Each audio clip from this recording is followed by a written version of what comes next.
Olá pessoal, boa tarde. Eu serei o professor de vocês do curso de Introdução à Álgebra Linear. Meu nome é Alberto Arrachi. Aí vocês podem aqui ver aqui o meu e-mail aqui, certo? Mandem qualquer dúvida que vocês tiverem para esse e-mail. Bom, eu vou ser o professor de vocês de Álgebra Linear. Hoje é a nossa primeira aula, né? Nessa primeira parte aqui dessa aula a gente vai contar um pouco sobre o curso, né? O plano de ensino, e que já está no nosso Moodle, tá certo? Então eu sugiro fortemente, na verdade não sugiro, né? Eu peço que vocês de fato leiam esse plano de ensino, porque é o acordo que a gente vai fazer desde o começo aqui sobre a nossa disciplina, tá certo? O curso ele tem 3 módulos, né? O primeiro módulo a gente vai falar sobre espaços vetoriais, né? O segundo módulo a gente vai falar sobre transformações lineares. E o terceiro módulo a gente vai falar sobre diagonalização de operadores e espaços com produto interno, certo? Para cada módulo a gente vai fazer uma prova e para cada prova vai ter uma lista de exercícios. Então, em geral, a gente vai ter 3 listas de exercícios associadas a 3 provas, tá bom? Essas provas eu ainda não defini as datas, né? Mas elas serão distribuídas de forma meio que uniforme ao longo desses meses aqui que a gente vai ter com a disciplina de introdução à álgebra linear, tá certo? Bom, em relação à metodologia, as aulas elas vão ser disponibilizadas na plataforma YouTube. Então eu vou gravar as aulas e eu vou colocando lá no YouTube e eu vou avisando toda vez que eu postar essas aulas no YouTube, certo? As aulas eu vou postar sempre no horário. Hoje foi uma exceção porque eu estou como coordenador de um evento no departamento de matemática e esse evento começou hoje e teve alguns pepinos aí que a gente teve que resolver de última hora, mas em geral sempre eu vou colocar essas aulas um pouco antes, né, do horário previsto na nossa aula, tá certo? Hoje foi realmente um contratempo que a gente teve que fazer essa aula mais tarde. Então eu vou postar essas aulas no YouTube, tá? E vou avisar vocês por e-mail, tá bom? Para cada módulo, como eu falei, né, as listas de exercícios serão disponibilizadas no Moodle com antecedência de pelo menos um mês antes das provas, tá certo? Então, por exemplo, eu já coloquei a lista 1 de exercício, né? Além dessas aulas que eu vou postar no YouTube, eu quero me reunir com vocês via Teams, tá bom? Então no Teams a gente vai nos reunir uma vez por semana, pelo menos, onde a gente vai conversar, enfim, tirar dúvida, fazer exercícios, qualquer coisa que vocês queiram discutir comigo sobre a disciplina, tá certo? Então, assim, no começo da semana, eu acho que eu já devo fixar um horário fixo nesse Teams, né? E colocar os links lá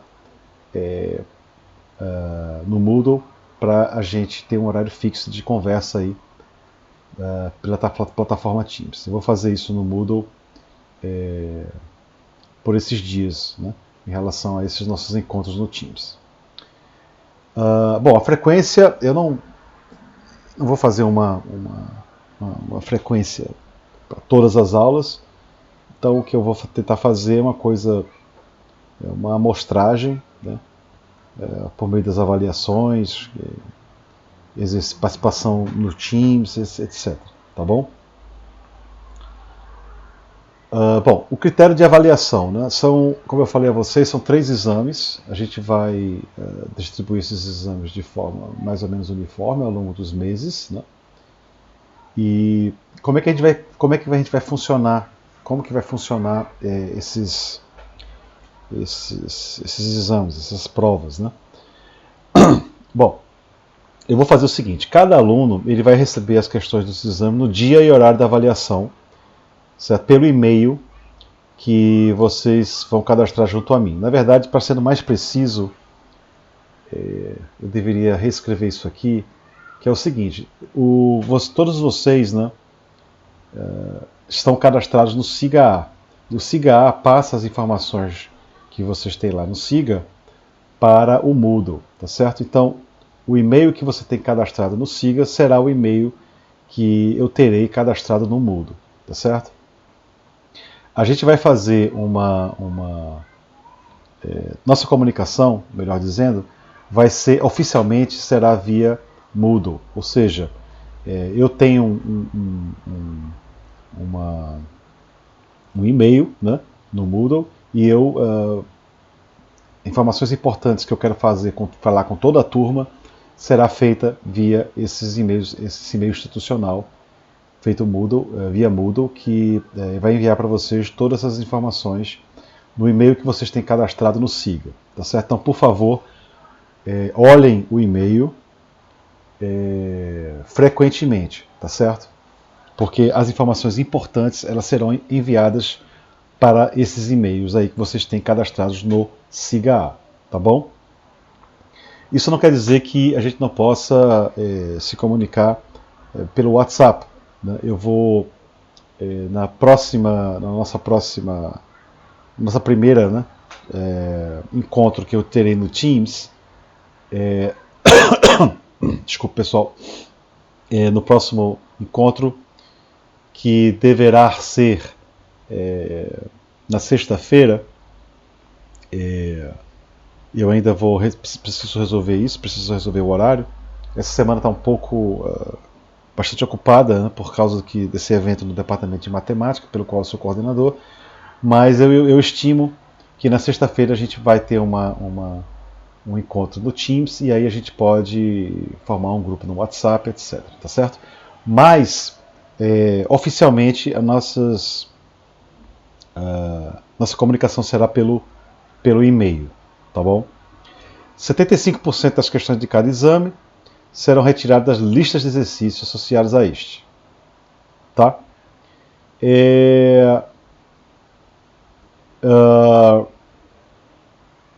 Ok. Cada aluno terá 4 horas para a resolução e envio dessa prova, né? E essa prova, então, como eu havia falado, eu vou mandar por e-mail para vocês, tá certo? E vocês vão reenviar essa prova para mim através desse e-mail aqui que eu falei. O envio das provas para o aluno eu vou enviar por esse e-mail aqui, alineaunb@gmail.com, tá certo? Então vocês vão ter 4 horas para você realizar essa prova. Então essa prova vai ter que vir escrita a caneta, né, e escaneada, né, de forma legível, para que eu possa fazer essa correção, tá certo? Bom, obviamente que essa realização dos exames ela vai ser individual, ela tem que ser individual, né? E como é que a gente vai fazer o critério de avaliação? É simplesmente a média aritmética desses 3 exames. Certo? Muito bem. Então, só repetindo, cada prova eu vou enviar para vocês no horário que a gente vai fixar. Obviamente que esses horários é o horário da nossa disciplina, né? E vocês vão ter 4 horas para fazer essa prova, incluindo a realização. Vocês vão ter que escanear e enviar para este e-mail aqui. Tá certo? Eu vou fazer um e-mail mais com todas essas informações em relação ao preparo da prova que vocês vão enviar para mim, né? A resolução da prova de vocês, tá certo?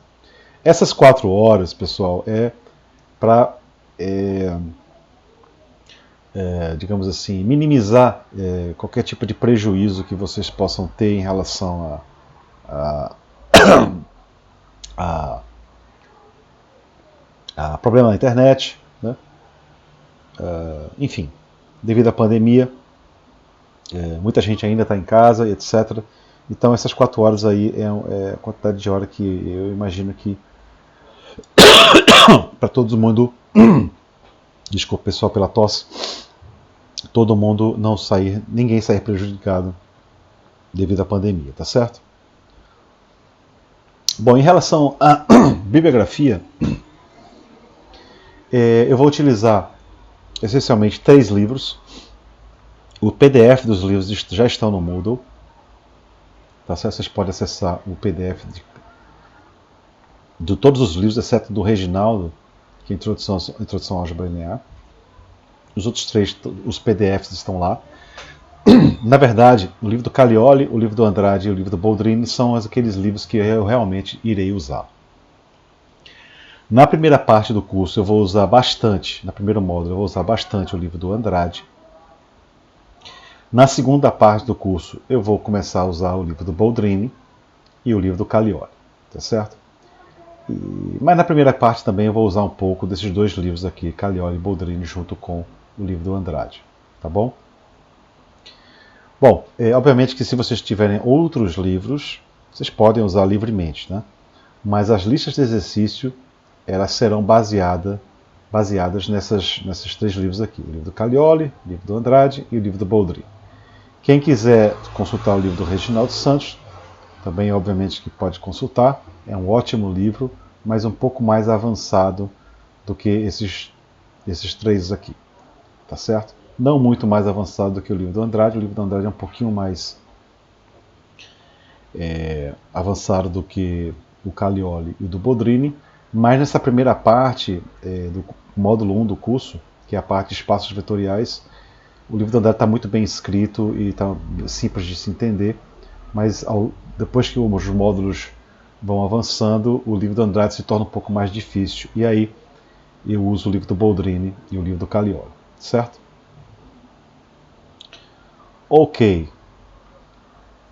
Em relação aos pré-requisitos, o que eu vou assumir de vocês, pessoal, é álgebra matriz, é simplesmente que vocês estejam familiarizados com o conceito simples de sistemas lineares, como é que se resolve um sistema linear, pelo método de escalonamento, tá certo? Operações básicas com matrizes, adição, multiplicação, muito pouco, mas alguma coisa sobre determinante, regra de Cramer, por exemplo, tá certo? Desculpa, pessoal, mas para mim o mais importante é essencialmente resolução de sistemas lineares. Então a gente vai precisar que vocês resolvam sistemas lineares, tá bom? E o que vocês viram no ensino médio já está ótimo. Então o único pré-requisito que eu vou assumir de vocês é isso, certo? Bom, quem não está familiarizado porque faz muito tempo que viu ou tem uma certa deficiência nessa parte, por favor, olhem o capítulo 1 do livro do Calioli. No capítulo 1 do livro do Calioli, vocês têm aí uma revisão aí dessa parte aqui de sistemas lineares, tá certo?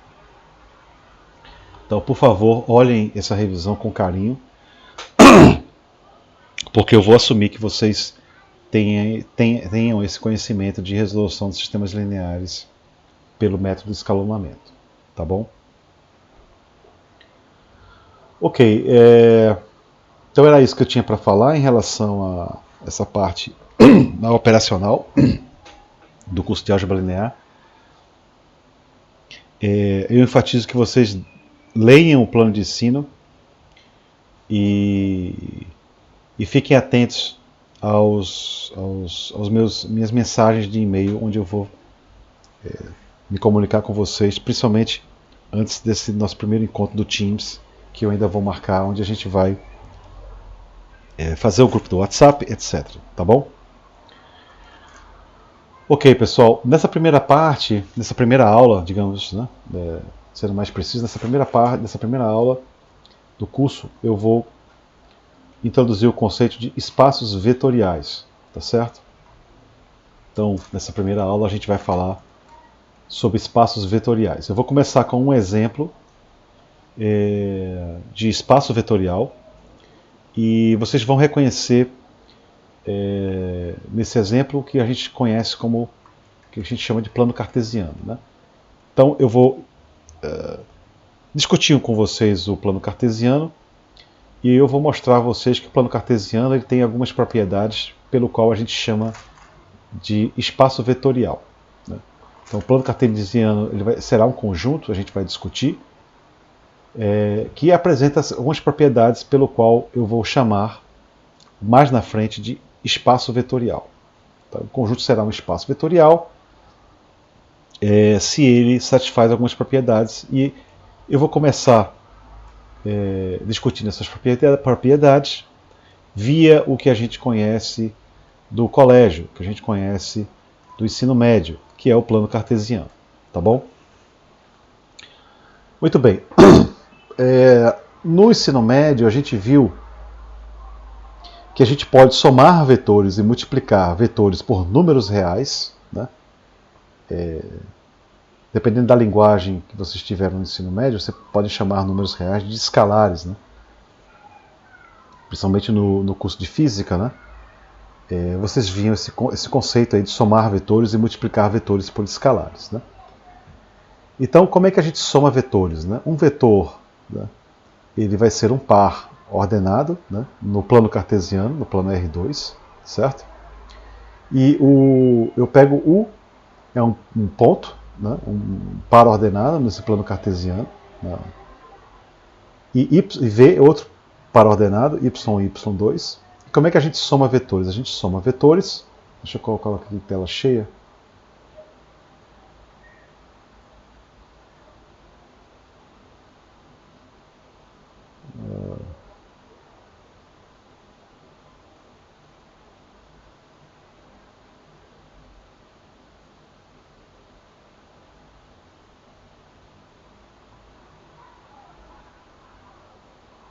Modo tela cheia.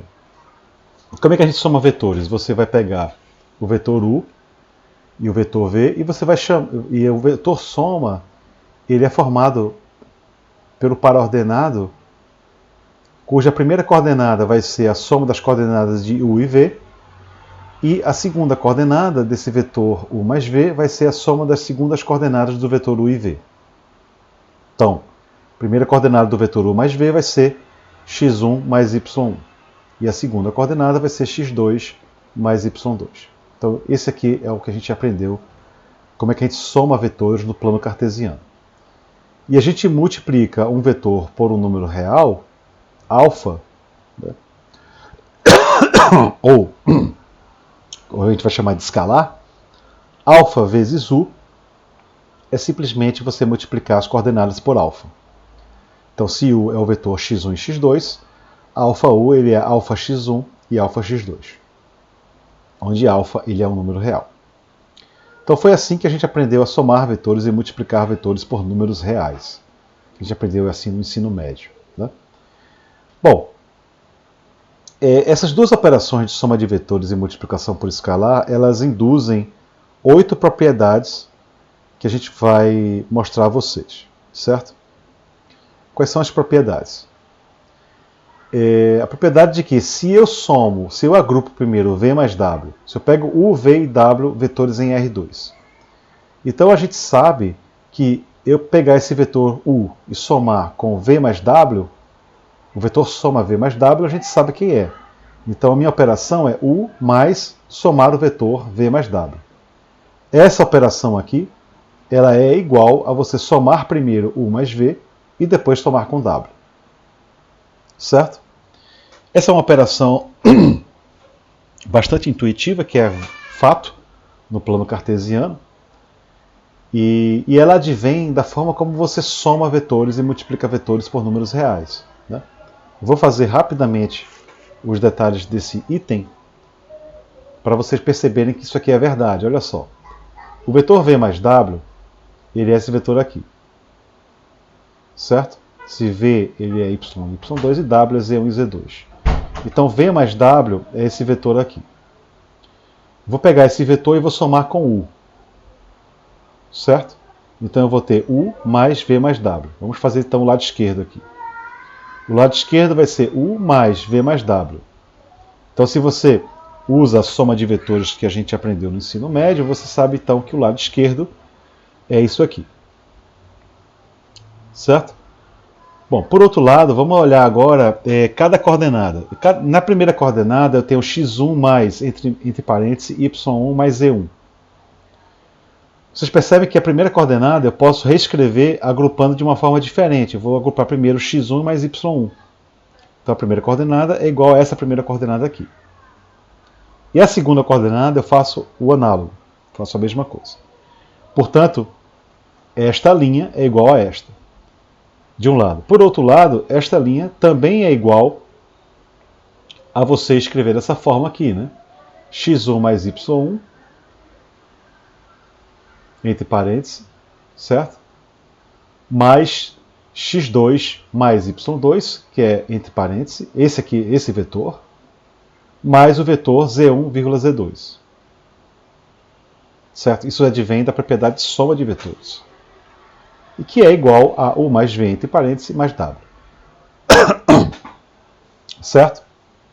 Portanto, essa é uma propriedade que é válida no plano cartesiano. Ok. Outras propriedades. Existe o zero, né, o chamado zero, o elemento neutro no plano cartesiano, que é aquele vetor que eu vou chamar de zero negrito. Desculpa, pessoal. Que é o vetor zero negrito, tal que U mais esse elemento neutro ele é igual a U para todo U no plano cartesiano. Certo? Esse vetor existe, a gente sabe quem é esse vetor, que é o vetor 0, 0. Né? Outra propriedade é que para cada U, vetor em R2, existe um elemento simétrico a ele, vou chamar isso aqui de menos U, né?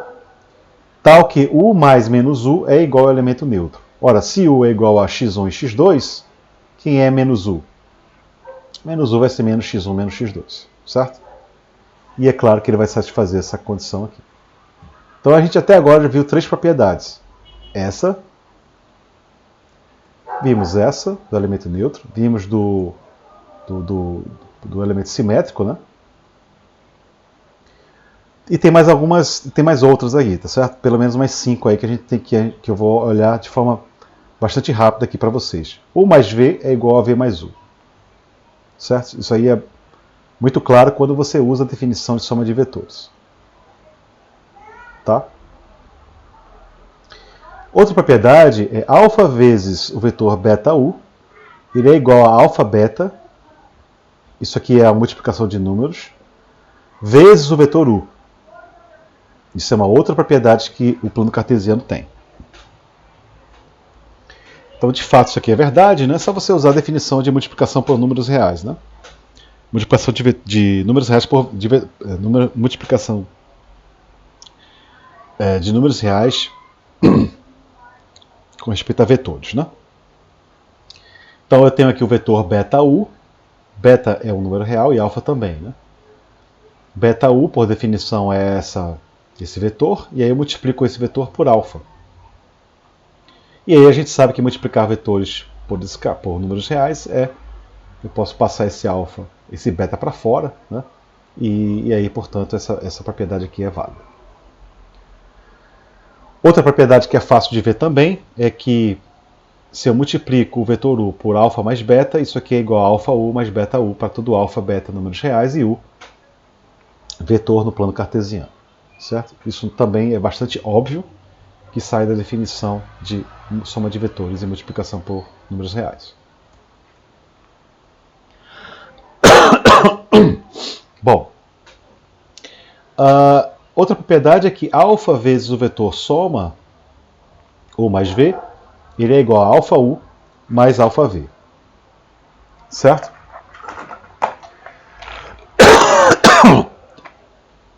Desculpa, pessoal, mas essa gripe aí me pegou também. Então, o que eu tenho aqui? Alfa vezes o vetor U mais V vai ser igual a alfa U mais alfa V. Isso também é bastante claro. É só usar a nossa definição de soma de vetores, tá certo? Então vou fazer aqui rapidinho. Alfa vezes U mais V. U mais V é esse vetor aqui do lado direito.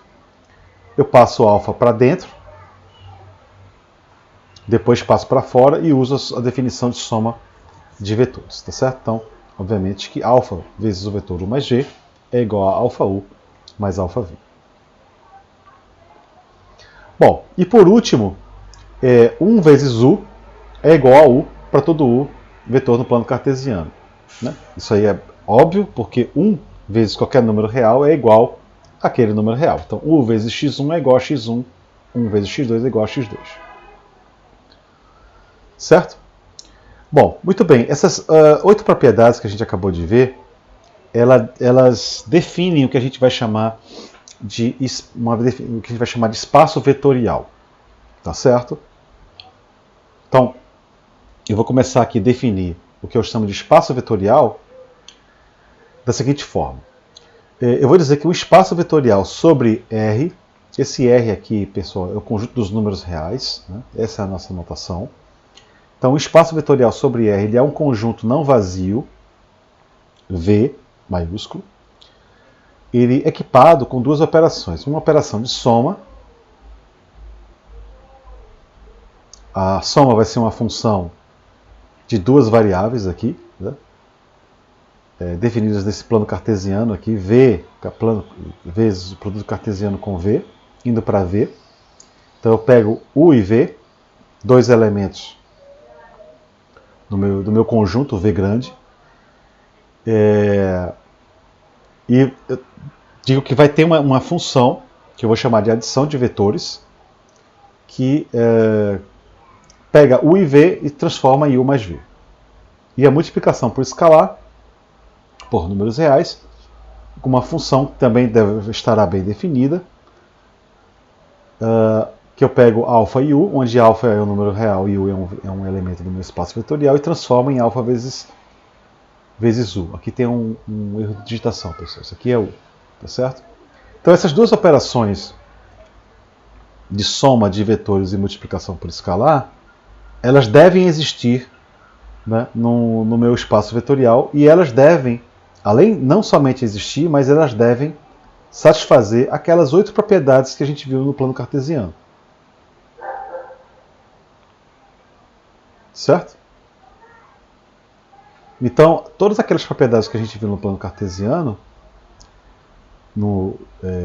devem ser satisfeitas para que um conjunto V seja chamado de espaço vetorial. Certo?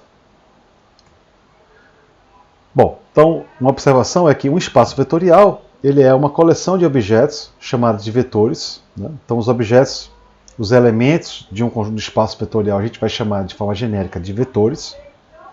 O plano cartesiano ele é um exemplo específico, particular de espaço vetorial. A gente vai ver vários outros, tá certo? Então o espaço vetorial é uma coleção de objetos chamada de vetores. Né? Esses vetores eles podem ser somados um ao outro e multiplicados por números, que a gente vai chamar de escalares. Certo? Bom, uma consequência imediata da minha definição de espaço vetorial é que se V é um espaço vetorial, né, a gente sabe que tem que existir, né, um elemento neutro. Certo?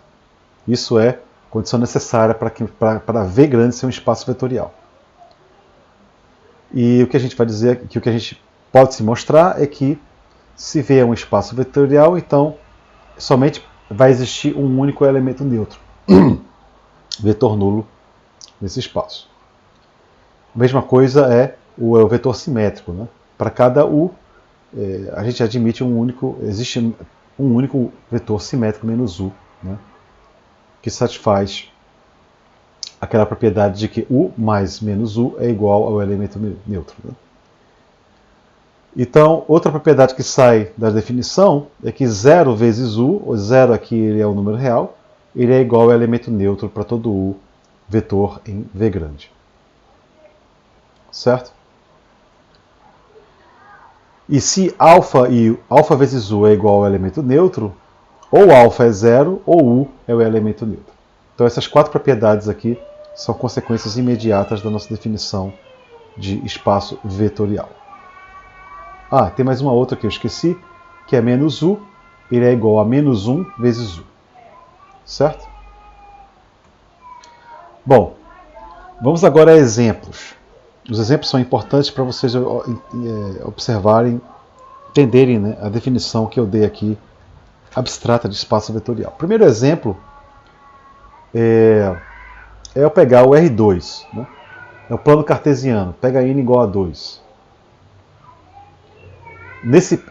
Se a gente pensar que para n igual a 2 é o plano cartesiano, mas eu posso olhar de uma forma um pouco mais geral e trabalhar com n um número natural qualquer. E aí vai ser uma dupla de números reais, né? Onde cada elemento aqui do meu vetor ele é um número real. Certo? O primeiro exemplo é você pegar n igual a 2, aí vai ser o plano cartesiano, o eixo yx, né? Bom, a gente sabe como é que a gente soma vetores. Como é que a gente soma vetores? É você simplesmente somar as coordenadas de cada vetor. Certo? E multiplicar vetores por escalares é o que a gente fez no ensino médio. Tá? E a gente viu que o plano cartesiano, lembrando, quando n é igual a 2, é o que a gente chama de plano cartesiano, ele é um espaço vetorial. Né? Ele é um espaço vetorial. Certo? Você pega para n igual a 2, você vai ver simplesmente o que você viu no ensino médio e nos slides anteriores. O plano cartesiano ele é um exemplo de espaço vetorial. Certo? Eu vou deixar como exercício para vocês verificarem o que acontece quando n ele é maior do que 2. Sei lá, n igual a 3, n igual a 4. E eu quero que vocês mostrem que para n igual a 3, por exemplo, o R3, onde n aqui é igual a 3, ele é um espaço vetorial. Então eu quero que vocês verifiquem que aquelas 8 propriedades são satisfeitas se você somar vetor e multiplicar vetores por escalares dessa forma aqui. Tá certo? Muito bem. Então, esse é o nosso primeiro exemplo. Eu vou terminar aqui a nossa aula por hoje, tá certo? Vou deixar isso aqui como exercício para vocês verificarem. Comece, por exemplo, com n igual a 1, por exemplo, que é o conjunto dos números reais. Verifique que aquelas propriedades são satisfeitas, aquelas 8 propriedades são satisfeitas. Né? Depois vocês extrapolam esse raciocínio, onde números reais, agora você vai para o plano cartesiano. Verifica cada propriedade dessa na mão. Verifica cada propriedade dessa, onde você soma vetores, né, da forma usual, que vocês aprenderam no colégio. Depois vocês pegam esse n aqui e colocam 3. Você vai ter o conjunto das triplas de números x1, x2 e x3, onde x1, x2 e x3 são números reais. E verifiquem que essas duas operações aqui de soma e multiplicação por escalar, elas satisfazem, né, aquelas 8 propriedades de ser plano vetor, de ser espaço vetorial. Certo? Bom, para n igual a 4 é a mesma coisa, e aí você se convence de que o Rn, que é aqui esse conjunto de duplas de números reais, né, ele é um espaço vetorial se a gente somar vetores dessa forma aqui e multiplicar vetores por escalares dessa forma aqui. Tá certo? Ok, pessoal, a gente vai acabar por aqui a nossa aula e a gente continua a nossa discussão na quarta-feira. Tá bom? Um abraço a todos.